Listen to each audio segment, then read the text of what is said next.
झारखंड में भी देखिए सियासी हलचल काफी तेज हो गई है। लोकसभा चुनाव के जो परिणाम आए उसके बाद सबसे ज्यादा नुकसान अगर किसी को झेलना पड़ा तो वो है बीजेपी।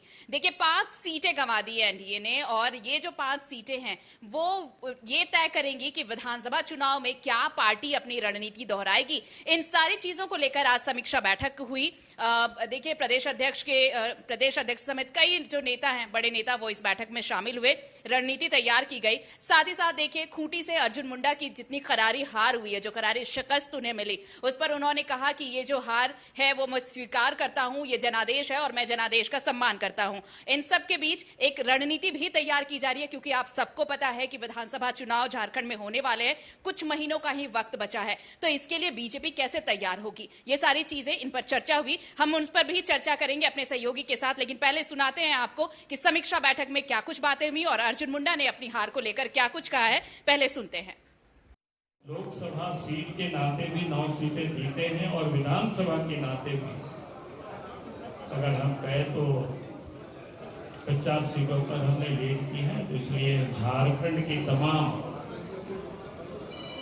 जनता को पार्टी की ओर से बहुत बहुत बधाई है, शुभकामना है।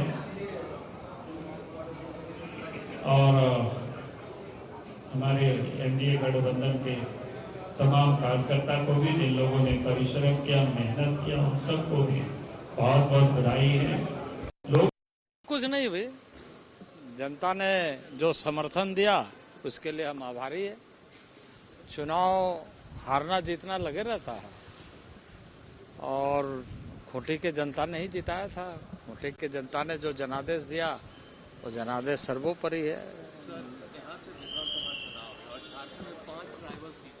तो देखिए इन्होंने कहा है अर्जुन मुंडा ने कि ये जनादेश है और जनता ने जो फैसला किया है उसका हम सम्मान करते हैं। साथ ही आपने ये भी सुना, बाबूलाल मरांडी को भी सुना कि तैयारियां अब अलग तरीके से होंगी, क्योंकि सामने विधानसभा चुनाव है। हमारे साथ सहयोगी संदीप जुड़ रहे हैं, इनसे बात कर लेते हैं। संदीप, बहुत ग्राउंड रिपोर्टिंग आपने भी की लोकसभा चुनाव के दौरान, बहुत अलग सी स्ट्रैटेजी भी तैयार की गई थी, लेकिन ये लग रहा था कि बीजेपी शायद ओवर कॉन्फिडेंट थी इस चुनाव में और इसी का नतीजा ये देखने को मिला। इस समीक्षा बैठक में इन सब चीजों पर जरूर मंथन हुआ होगा। क्योंकि बीजेपी की यदि बात करें तो 400 पार के जो नारे थे शुरुआती दौर से ही लगाए जा रहे थे। हालांकि जो परिणाम आया उसके विपरीत आया। और सिर्फ झारखंड की ही बात करें तो झारखंड में भी यदि 14 लोकसभा सीटों की बात करें तो 14 लोकसभा में जीतने का दावा बीजेपी भी कर रही थी और इंडी गठबंधन के द्वारा भी। पर जो जनादेश कह सकते हैं इस बार राज्य की जनता ने दिया है, वो कहीं ना कहीं बीजेपी के जो पहले जो आधार बनाए जा रहे थे कि 14 में से 14 सीट वे जीत के लाएंगे, उसको कहीं नकार दिया है। और यदि झारखंड की बात करें तो आदिवासी बहुल राज्य है और ऐसे में मुख्यतः जितनी भी पार्टियां हैं आदिवासी को लेके ही पूरी राजनीति करते हैं। पर इस बार जो 5 सीटों पर करारी शिकस्त कह सकते हैं बीजेपी को मिली है और सबसे बड़ा नुकसान उन आदिवासी सीटों पे हुआ है। और यदि बीजेपी की बात करें तो बाबूलाल मरांडी को प्रदेश अध्यक्ष बीजेपी ने बनाया था और बीजेपी ने यह सोचकर उनको लाया था कि शायद ये आदिवासी सीटों को साधने में कामयाब होंगे। पर यहाँ पे यदि देखा जाए तो इसके ठीक विपरीत हुआ है। बाबूलाल मरांडी प्रदेश अध्यक्ष बने हैं और इस बार 2024 के चुनाव की बात करें तो 9 सीट पे ही, चाहे 8 सीट पे बीजेपी, 1 सीट पे आजसू ने अपने प्रत्याशियों को जिताने का काम किया है। पर 5 ऐसे जो बहुत आदिवासी बहुल इलाके हैं जहां पे उनको करारी शिकस्त मिली है। चाहे पूर्व केंद्रीय मंत्री अर्जुन मुंडा की बात करें, खूंटी में उनको गंवाना पड़ा। यदि चाईबासा की बात करें तो गीता कोड़ा को कांग्रेस से तोड़ के बीजेपी जरूर लेके आई थी, पर वहां पे भी उनको कहीं ना कहीं नुकसान झेलना पड़ा। तीसरी तरफ यदि दुमका की बात करें तो दुमका में भी सीता सोरेन को बीजेपी या तोड़ के लाई थी कि यदि सीता सोरेन पार्टी में आ जाती है तो कहीं ना कहीं सोरेन परिवार को इससे नुकसान होगा, खासकर जेएमएम। पर वहां पे भी उल्टा रिएक्शन हो गया और सीता सोरेन भी वहां हार गई। तो कह सकते हैं 5 सीट जो आदिवासी बहुल इलाके थे वहां पे इस बार जनता ने इनको नकार दिया है। और यही वजह है कि इस बार का जो रिजल्ट आया कहीं ना कहीं इसके विपरीत आया। पर अब जो बैठकें शुरू हो गई है, चाहे बीजेपी की बात करें या फिर इंडी गठबंधन की, मुख्यमंत्री चंपई सोरेन भी खुद कल्पना सोरेन के साथ इंडी गठबंधन की बैठक में शामिल हुए। हालांकि एनडीए की भी कल बैठक थी। आज यदि राजधानी रांची की बात करें तो बीजेपी दफ्तर के बाहर कह सकते हैं एक बैठक का आयोजन किया गया था, समीक्षा की गई।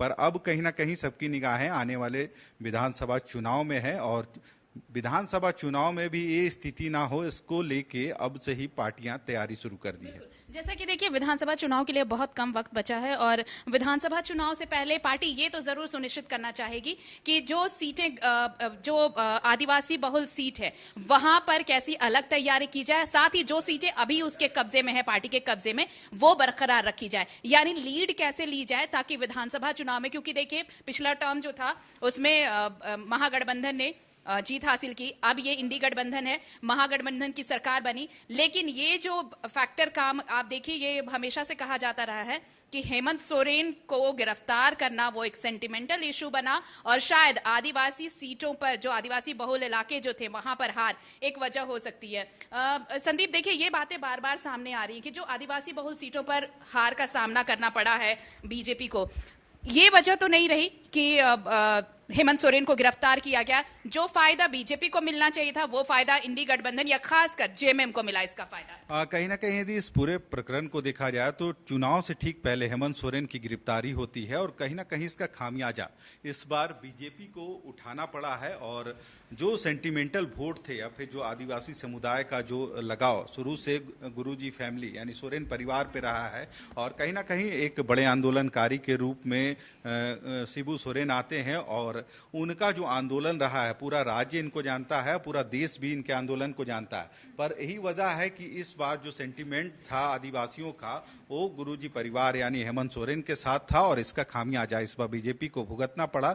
दूसरी ओर एक नया चेहरा कल्पना सोरेन, आज तक वो राजनीति में कभी नहीं थी, पर इस बार हेमंत सोरेन की गिरफ्तारी के बाद कहीं ना कहीं पूरा मोर्चा उन्होंने संभाला और हर एक इंडी गठबंधन के जितने भी प्रत्याशी थे उनके हर एक कार्यक्रम में गई हैं और एक कह सकते हैं उनकी अपनी राजनीति जीवन की शुरुआत उन्होंने यहां से की और गांडे उपचुनाव वहां पे उन्होंने अपना जो पताका है वो भी लहराने का काम किया है।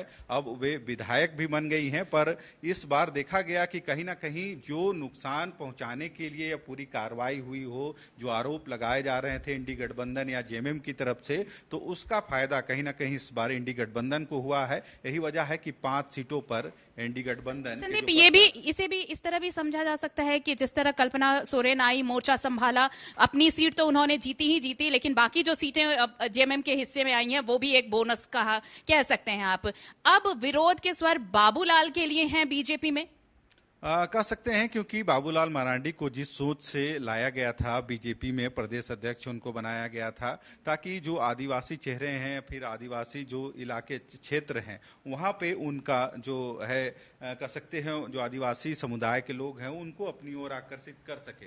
पर इस बार जो सीटें आई हैं लोकसभा चुनाव में और वैसे ही आदिवासी बहुल क्षेत्र में बीजेपी को हार का सामना करना पड़ा है। और इन क्षेत्रों में यदि बात करें इन लोकसभा में तो सभी कद्दावर नेता थे, चाहे गीता कोड़ा की बात करें, सीता सोरेन की बात करें, बाबुल जो अर्जुन मुंडा है उनकी बात की जाए तो सभी बड़े चेहरे थे, उसके बावजूद उनको हार का सामना करना पड़ा है। तो ऐसे में कह सकते हैं कल्पना सोरेन की इस पूरे लोकसभा चुनाव में जो भूमिका रही है या फिर हेमंत सोरेन की जो गिरफ्तारी हुई है, तो इन सभी परिप्रेक्ष्य में देखा जाए तो जो जनता है राज्य की इनके साथ खड़ी हुई नजर आई। यही वजह है कि जो दावे बीजेपी के शुरू से हो रहे थे 400 पार या फिर झारखंड की सिर्फ यदि बात करें 14 सीटों पे जो जीत के दावे कर रहे हैं, तो इस सब में कहीं ना कहीं इनको मार खानी पड़ी।